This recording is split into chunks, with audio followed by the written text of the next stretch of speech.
ರಾಜ್ಯ ಬಿಜೆಪಿಯಲ್ಲಿ ಮುಂದುವರಿತಾನೆ ಇದೆ ಬಣ ಸಂಘರ್ಷ. ಹೈಕೋರ್ಟ್ ನೋಟಿಸ್ ಬಳಿಕವೂ ಕೂಡ ಯಾರೊಬ್ಬರು ಕೂಡ ಬಂಡಾಯದ ಯಾತ್ರೆಯನ್ನ ನಿಲ್ಲಿಸೋದಕ್ಕೆ ಮುಂದಾಗ್ತಾ ಇಲ್ಲ. ಎರಡು ಬಣ ಪ್ರತ್ಯೇಕ ಯಾತ್ರೆ, ಬಹಿರಂಗ ಹೇಳಿಕೆಗಳು ಹೈಕಮಾಂಡ್ನ ನಾಯಕರ ತಲೆಗಿರ್ರನಿಸ್ತಾ ಇದೆ.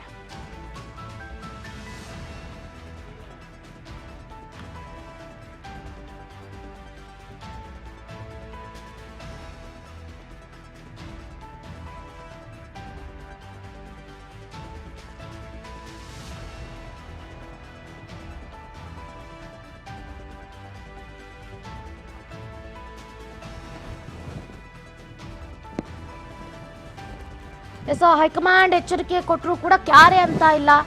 ಯತ್ನಾಳ್ ಟಿ ವಕ್ಫ್ ವಿರುದ್ಧ ಎರಡನೇ ಹಂತದ ಹೋರಾಟಕ್ಕೆ ಈಗಾಗಲೇ ಭರದ ತಯಾರಿಯನ್ನ ಮಾಡ್ಕೊಳ್ತಾ ಇದ್ದಾರೆ. ಈಗ ನೋಡ್ತಾ ಇದ್ರೆ ರಾಜ್ಯ ಬಿಜೆಪಿಯಲ್ಲಿ ಕ್ಷಣ ಕ್ಷಣಕ್ಕೂ ಕೂಡ ಬಣ ಸಂಘರ್ಷ ಅನ್ನೋದು ಭುಗಿಲೇಳ್ತಾ ಇದೆ. ಹೈಕೋರ್ಟ್ ಈಗಾಗಲೇ ನೋಟಿಸ್ ಕೊಟ್ಟಿದೆ, ಇದೆಲ್ಲ ಬೇಡ, ಒಂದೇ ಕುಟುಂಬದ ಸದಸ್ಯರಾಗಿದ್ರಿ, ಬಟ್ ಈಗ ಅಣ್ಣ ತಮ್ಮಂದಿರ ರೀತಿ ಹೊಡೆದಾಡ್ಕೊಳ್ತಿದ್ದೀರಿ, ಇದೆಲ್ಲ ಸರಿ ಇಲ್ಲ, ನಿಲ್ಲಿಸ್ಬಿಡಿ ಅಂತ ಹೇಳ್ತಿದೆ. ಬಟ್ ಆದ್ರೂ ಕೂಡ ಇಲ್ಲ, ನಾವು ಒಂದೇ ಪಕ್ಷದಲ್ಲಿದ್ರು ಕೂಡ ಎರಡು ಬಣ ಮಾಡ್ಕೊಂಡ್ಬಿಟ್ಟಿದೀವಿ, ಪ್ರತ್ಯೇಕ ಯಾತ್ರೆಯನ್ನ ನಡೆಸ್ತೀವಿ, ಬಹಿರಂಗ ಹೇಳಿಕೆಗಳನ್ನ ಕೊಡೋದ್ರ ಈಗಾಗಲೇ ಹೇಳಿದ ಹಾಗೆ ಯತ್ನಾಳ್ ಅವರಾಗಿರ್ಬೋದು, BY ವಿಜೇಂದ್ರ ಅವರಾಗಿರ್ಬೋದು, ಅವರವರಿಗೆ ತಕ್ಕನ ರೀತಿಯಲ್ಲಿ ಹೇಳಿಕೆಗಳನ್ನ ಕೊಡ್ತಾ ಇದ್ದಾರೆ. ನಾಯಕರ ಮಧ್ಯೆನೇ ಆಂತರಿಕ ಕಲಹಗಳನ್ನ ನೋಡ್ತಾ ಪಕ್ಷಕ್ಕೆ ಎಲ್ಲಿ ಡ್ಯಾಮೇಜ್ ಆಗ್ಬಿಡುತ್ತೋ, ಪಕ್ಷಕ್ಕೆ ಎಲ್ಲಿ ಮುಜುಗರ ಉಂಟಾಗ್ಬಿಡುತ್ತೋ ಅಂತ ಈಗಾಗಲೇ ಬಿಜೆಪಿಯ ದೆಹಲಿಯ ದಂಡ ನಾಯಕರು ಇದಕ್ಕೆ ಪುಲಿಸ್ ಸ್ಟಾಪ್ ಅನ್ನು ಇಡೋದಕ್ಕೆ ಮುಂದಾಗ್ತಿದ್ದಾರೆ.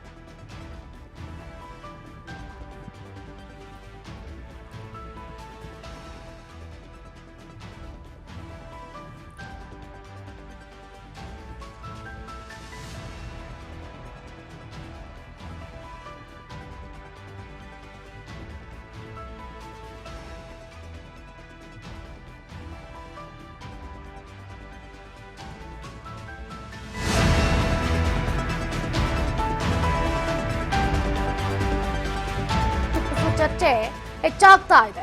ಬದಲಾವಣೆ ಚರ್ಚೆ ಬೆನ್ನಲ್ಲೇ ಅಮಿತ್ ಶಾ ಭೇಟಿಯಾಗಿದ್ದಾರೆ. ರಾಜ್ಯಾಧ್ಯಕ್ಷ BY ವಿಜೇಂದ್ರ ಅವರು ರೆಬಲ್ಸ್ಗೆ ಖಡಕ್ ಸಂದೇಶವನ್ನ ರವಾನೆ ಮಾಡಿದ್ರ ವಿಜೇಂದ್ರ. ನ್ಯೂ ಇಯರ್ ನೆಪದಲ್ಲಿ ರೆಬಲ್ಸ್ ವಿರುದ್ಧ BYV ದೂರನ್ನ ನೀಡಿದ್ದಾರೆ. ಎಸ್ ಅಗೇನ್ ಕಮ್ ಬ್ಯಾಕ್ ಅನ್ನೋ ರೀತಿಯಲ್ಲಿ ಈಗಾಗಲೇ BY ವಿಜೇಂದ್ರ ಅವರು ಮಾತ್ರ ಯತ್ನಾಳ್ ಅವರಿಗೆ ಎಷ್ಟು ಹೇಳಿದ್ರು ಕೂಡ ಕೇಳ್ತಾ ಇಲ್ಲ. ಸುಮ್ಮನೆ ಕೈ ಕುಲುಕ್ತಾರೆ, ಮಾತಾಡ್ತಾರೆ, ನಗ್ತಾರೆ, ಬಿಟ್ರೆ ಅವ್ರು ಏನು ಕತ್ತಿ ಮಸಿಬೇಕು ಅದು ಮಾಡ್ತಾ ಇದ್ದಾರೆ. ನಮ್ಮ ಮಾತಿಗೆಲ್ಲ ಯತ್ನಾಳ್ ಅವರು ಬಗ್ಗಲ್ಲ ಅಂತ ಗೊತ್ತಾಗಿ ಈಗ ನೇರವಾಗಿ ಕೇಂದ್ರ ಗೃಹ ಸಚಿವ ಅಮಿತ್ ಶಾ ಅವರನ್ನ ಭೇಟಿಯಾಗಿ ಯತ್ನಾಳ್ ಅಂಡ್ ಟೀಮ್ ವಿರುದ್ಧ ಈಗಾಗಲೇ ದೂರನ್ನ ನೀಡಿರುವಂಥ ದೃಶ್ಯಗಳನ್ನು ಕೂಡ ಗಮನಿಸ್ತಾ ಇದ್ದೀರಿ. ಒಂದು ಕಡೆ ಹೊಸ ವರ್ಷದ ವಿಶ್, ಮತ್ತೊಂದು ಕಡೆ ಯತ್ನಾಳ್ ಅವರ ವಿರುದ್ಧವಾಗಿ ದೂರು. ಹೀಗಾಗಿ ಹೈಕಮಾಂಡ್ ಎಚ್ಚರಿಕೆ ಕೊಟ್ಟಿದೆ, ಆದರೂ ಕೂಡ ಯತ್ನಾಳ್ ಅವರು ಮಾತ್ರ ವಕ್ಫ್ ವಿರುದ್ಧ ಎರಡನೇ ಹಂತದ ಹೋರಾಟಕ್ಕೆ ಯಾರು ಏನು ಅನ್ಕೊಂಡ್ರೆ ನನಗೇನಾಗಬೇಕು, ನಾನು ಮಾತ್ರ ತಯಾರಿಯನ್ನು ಮಾಡ್ಕೊಳ್ತೀನಿ ಅಂತ ಈಗಾಗಲೇ ಸಿದ್ಧತೆಯನ್ನು ಮಾಡ್ಕೊಂಡ್ಬಿಟ್ಟಿದ್ದಾರೆ. ಇನ್ನೇನು 2 ದಿನ ಬಾಕಿ ಇದೆ. ಜನವರಿ 4ನೇ ತಾರೀಕಿಂದ ಹೋರಾಟಕ್ಕೆ ಗ್ರೀನ್ ಸಿಗ್ನಲ್ ಕೂಡ ಸಿಗುತ್ತೆ. ಒಟ್ಟಾರೆಯಾಗಿ ರಾಜ್ಯದಲ್ಲಿ ಬಿಜೆಪಿ ಬಣ ರಾಜಕೀಯ ಮಾತ್ರ ದಿನದಿಂದ ದಿನಕ್ಕೆ ಮುಂದುವರಿತಾನೆ ಇದೆ. ಹೈಕಮಾಂಡ್ ಈಗಾಗಲೇ ಏನು ಒಂದು ಸ್ಟ್ರಿಕ್ಟ್ ಆ್ಯಕ್ಷನ್ ಅನ್ನು ತಗೊಳ್ತೀವಿ ಅಂದರೂ ಕೂಡ ಯತ್ನಾಳ್ ಅಂಡ್ ಟೀಮ್ ಇದ್ಯಾವುದಕ್ಕೂ ಕೂಡ ಬಗ್ತಾ ಇಲ್ಲ. ಎರಡನೇ ಹಂತದ ಹೋರಾಟವನ್ನು ನಾವು ಮಾಡ್ತೀವಿ ಅಂತ ಕೂಡ ರೆಡಿ ಆಗಿಬಿಟ್ಟಿದ್ದಾರೆ. ಹಾಗಾಗಿ ಬಳ್ಳಾರಿ ಜಿಲ್ಲೆಯ ಕಂಪ್ಲಿಯಲ್ಲಿ ಜನವರಿ 4ನೇ ತಾರೀಕು ವಕ್ಫ್ ವಿರುದ್ಧ ಎರಡನೇ ಹಂತದ ಹೋರಾಟವನ್ನು ನಡೆಸುವುದಕ್ಕೆ ಯತ್ನಾಳ್ ಅಂಡ್ ಟೀಮ್ ಈಗಾಗಲೇ ನಿರ್ಧಾರವನ್ನು ಕೈಗೊಂಡಿರುವಂಥದ್ದು. ಈ ಹಿನ್ನೆಲೆಯಲ್ಲಿ ಈಗಾಗಲೇ ಮಾಜಿ ಸಚಿವ ರಮೇಶ್ ಜಾರಕಿಹೊಳಿ ಅವರಾಗಿರ್ಬೋದು, ಇತ್ತ ಮಧು ಬಂಗಾರಪ್ಪನವರಾಗಿರ್ಬೋದು, ಎಲ್ಲರೂ ಕೂಡ ನಾವು ಹೋರಾಟ ಮಾಡೋದ್ರಲ್ಲಿ ತಪ್ಪೇನಿದೆ, ಪಕ್ಷ ಒಂದೇ ಆಗಿರ್ಬೋದು, ಅವರಿಗೆ ತಕ್ಕನ ರೀತಿಯಲ್ಲಿ ಅವರು ಹೋರಾಟವನ್ನು ಮಾಡ್ತಾರೆ, ನಮಗೆ ತಕ್ಕನ ರೀತಿಯಲ್ಲಿ ನಾವು ಹೋರಾಟವನ್ನು ಮಾಡ್ತೀವಿ, ಇದರಲ್ಲಿ ತಪ್ಪೇನಿದೆ ಅಂತ ಎದುರುಗಡೆ ಇರೋರಿಗೆ ಪ್ರಶ್ನೆ ಮಾಡ್ತಿದ್ದಾರೆ.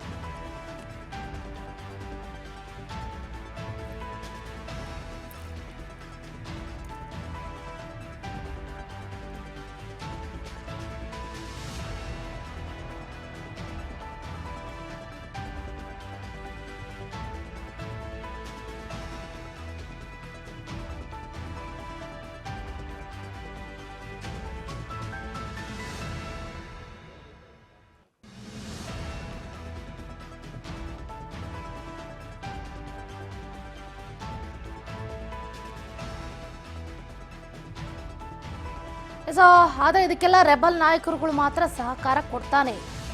ಕಂಪ್ಲೇಂಟ್ ಕೊಟ್ಟರೆ ಕಂಪ್ಲೇಂಟ್ ಕೊಟ್ಕೊಳ್ಳಿ, ಆಕ್ಸೆಪ್ಟ್ ಮಾಡ್ಕೊಡ್ತೀವಿ, ಹೋಗ್ಬೇಕಾ ಇನ್ನೊಂದ್ಸರಿ ದೆಹಲಿಗೆ ಹೋಗ್ತೀವಿ.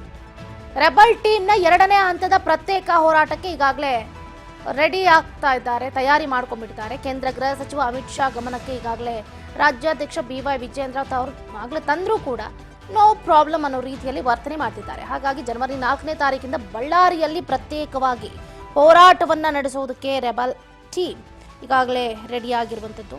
ಈಗಾಗಲೇ ಹೇಳಿದ ಹಾಗೆ ಬಳ್ಳಾರಿ ಜಿಲ್ಲೆಯ ಕಂಪ್ಲಿಯಲ್ಲಿ ಜನವರಿ 4ನೇ ತಾರೀಕು ವಕ್ಫ್ ವಿರುದ್ಧ 2ನೇ ಹಂತದ ಹೋರಾಟವನ್ನು ನಡೆಸುವುದಕ್ಕೆ ಯತ್ನಾಳ್ ಅವರ ಗ್ಯಾಂಗ್ ಈಗಾಗಲೇ ರೆಡಿಯಾಗಿ ಹೋಗ್ಬಿಟ್ಟಿದೆ.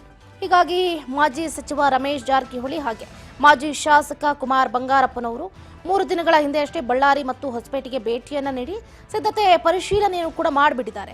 ಇದೇ ಸಂದರ್ಭದಲ್ಲಿ ಮಾತಾಡಿದ್ರು ರಮೇಶ್ ಜಾರಕಿಹೊಳಿ ಅವರು, ವಕ್ಫ್ ಬೋರ್ಡ್ ವಿಚಾರದಲ್ಲಿ 2ನೇ ಹಂತದ ಹೋರಾಟ ನಡೆಸಲಾಗುತ್ತೆ, ನಮ್ಮದು ಪಕ್ಷಾತೀತ ಹೋರಾಟ. ಇದರಲ್ಲಿ ಬಿಜೆಪಿ ರಾಜ್ಯಾಧ್ಯಕ್ಷ BY ವಿಜೇಂದ್ರ, ಮಾಜಿ ಸಚಿವ ಆನಂದ್ ಸಿಂಗ್, ಕಾಂಗ್ರೆಸ್ ನಾಯಕರು ಕೂಡ ನಮ್ಮ ಹೋರಾಟಕ್ಕೆ ಬೆಂಬಲವನ್ನ ನೀಡಬಹುದು ಅಂತ ನೇರವಾಗಿ ಆಹ್ವಾನವನ್ನ ಕೊಟ್ಟಿದ್ದಾರೆ. ಇದರ ಮಧ್ಯೆ BY ವಿಜೇಂದ್ರ ಅವರು ದೆಹಲಿಗೆ ತೆರಳಿ ವರಿಷ್ಠರನ್ನ ಭೇಟಿ ಮಾಡಿ ಬಂದಿದ್ದಾರೆ. ಇದೊಂಥರ ಕುತೂಹಲವನ್ನ ಕೆರಳಿಸ್ತಾ ಇದೆ. ಮೊದಲ ಹಂತದ ವಕ್ಫ್ ವಿರುದ್ಧದ ಹೋರಾಟ ಬೆಳಗಾವಿಯಲ್ಲಿ ಎಂಡ್ ಆಗಿತ್ತು, ಅದೆಲ್ಲರಿಗೂ ಕೂಡ ಗೊತ್ತಿದೆ. ಪ್ರವಾಸದಾದ್ಯಂತ ವಿಜೇಂದ್ರ ವಿರುದ್ಧ ಯತ್ನಾಳ್ ಕಿಡಿಕಾರ್ತಾನೆ ಬಂದಿದ್ರು. ಇದು ಸಹಜವಾಗಿ ಬಿಜೆಪಿ ರಾಜ್ಯ ನಾಯಕರಿಗೆ ಮುಜುಗರವನ್ನ ಉಂಟು ಮಾಡಿತು. ಹಾಗಾಗಿ ವರಿಷ್ಠರಿಗೆ BY ವಿಜೇಂದ್ರ ಅವರು ದೂರನ ಕೊಟ್ಟರು. ಬಳಿಕ ಯತ್ನಾಳ್ ಅವರಿಗೆ ಶಿಸ್ತು ಸಮಿತಿ ನೋಟಿಸ್ ಕೂಡ ಕೊಡ್ತು. ಇದರ ನಡುವೆ ಯತ್ನಾಳ್ ಅವರು ವರಿಷ್ಠರನ್ನ ಭೇಟಿ ಮಾಡಿ ಮಾತುಕತೆಯನ್ನ ನಡೆಸಿತು. ಬಳಿಕ ಏನು CT ರವಿ ಅವರ ಪ್ರಕರಣ ಒಂದು ಕಡೆ ತೀವ್ರ ಕಾವನ್ನು ಪಡ್ಕೊಳ್ತು. ಇನ್ನು ಸದನದಲ್ಲಿ ಲಕ್ಷ್ಮೀ ಹೆಬ್ಬಾಳ್ಕರ್ ಹಾಗೆ CT ರವಿ ಅವರ ನಡುವೆ ವಾಗ್ವಾದ ನಡೆಯಿತು. ಅದು ಎಲ್ಲೆಲ್ಲಗೋ ಕರ್ಕೊಂಡು ಹೋಗ್ಬಿಡ್ತು. ಆ ಕಿಚ್ಚನ್ನು ಹಚ್ತಾ ಇದ್ದಂತೆ ಮತ್ತೆ ಈಗ ಅದನ್ನ ಸೈಡ್ ಲೈನ್ ಮಾಡಿ ನಾವು ಮತ್ತೊಮ್ಮೆ ಹೋರಾಟಕ್ಕೆ ಇಳಿತೀವಿ, ನಮ್ಗೆ ಯಾರ್ಯಾರು ಬೆಂಬಲವನ್ನ ಸೂಚಿಸ್ತಿರೋ ಸೂಚಿಸ್ರಿ ಅಂತ ಈಗಾಗಲೇ ಯತ್ನಾಳ್ ಅಂಡ್ ಟೀಮ್ ಎಲ್ರಿಗೂ ಕೂಡ ಆಹ್ವಾನವನ್ನ ನೀಡಿರುವಂಥದ್ದು. ಈ ಸಂದರ್ಭದಲ್ಲಿ CT ರವಿ ಅವರು ಕೂಡ ಇದಕ್ಕೆ ಬೆಂಬಲವನ್ನ ಸೂಚಿಸಿದ್ದಾರೆ ಅನ್ನುವಂಥ ಮಾಹಿತಿಯೂ ಕೂಡ ಲಭ್ಯ ಆಗ್ತಾ ಇದೆ. So what ever it may be, ಬಣ ರಾಜಕೀಯ ಗೊಂದಲ ಒಂದು ಕಡೆ ಸೃಷ್ಟಿಯಾಗದಂತೆ ವರಿಷ್ಠರು ಎಚ್ಚರಿಕೆಯ ನಡೆಯನ್ನ ಇಡೋದಕ್ಕೆ ಅನುಸರಿಸ್ತಾ ಇದ್ದಾರೆ. ಇತ್ತ ವಿಜೇಂದ್ರ ಬಣದ ಚಟುವಟಿಕೆಗಳು ಕೂಡ ಸೈಲೆಂಟ್ ಆಗಿನೇ ನಡೀತಾ ಇದೆ. ಇಂತಹ ಸಂದರ್ಭದಲ್ಲಿ ಯತ್ನಾಳ್ ಟೀಮ್ ಪ್ರತ್ಯೇಕ ವಕ್ಫ್ ಪ್ರವಾಸ ನಡೆಸಿದ್ರೆ ಅದು ಪಕ್ಷದ ಮೇಲೇನೆ ಮತ್ತಷ್ಟು ಪರಿಣಾಮ ಬೀರುತ್ತೆ ಅನ್ನುವಂಥ ಅಭಿಪ್ರಾಯ ಯತ್ನಾಳ್ ಬಣದಲ್ಲಿದ್ರೂ ಕೂಡ 2ನೇ ಹೋರಾಟಕ್ಕೆ ಈಗಾಗಲೇ ತಯಾರಿಯನ್ನ ಮಾಡ್ಕೊಳ್ತಾ ಇದ್ದಾರೆ. ರಾಜ್ಯದಾದ್ಯಂತ ವಕ್ಫ್ನಿಂದ ತೊಂದರೆಗೆ ಒಳಗಾಗಿರುವಂತಹ ದಾಖಲಾತಿಗಳು ಹಾಗೆ ಮಾಹಿತಿಗಳನ್ನು ಪಡ್ಕೊಂಡು ಜನವರಿ 6 ಮತ್ತು 7ರಂದು ದೆಹಲಿಯಲ್ಲಿ ವಕ್ಫ್ ಜಂಟಿ ಸದನ ಸಮಿತಿಗೆ ಬಿಜೆಪಿ ರಾಜ್ಯಾಧ್ಯಕ್ಷರು ಮಾತ್ರ ಒಂದು ಕಡೆ ಇದಕ್ಕೆ ವಿರೋಧವನ್ನ ವ್ಯಕ್ತಪಡಿಸಿದ್ರು ಕೂಡ ನಾವು ಮಾಡೇ ಮಾಡ್ತೀವಿ ಅನ್ನುವಂತಹ ಒಂದು ಸ್ಟೆಪ್ ಅನ್ನು ಇಟ್ಟುಬಿಟ್ಟಿದ್ದಾರೆ.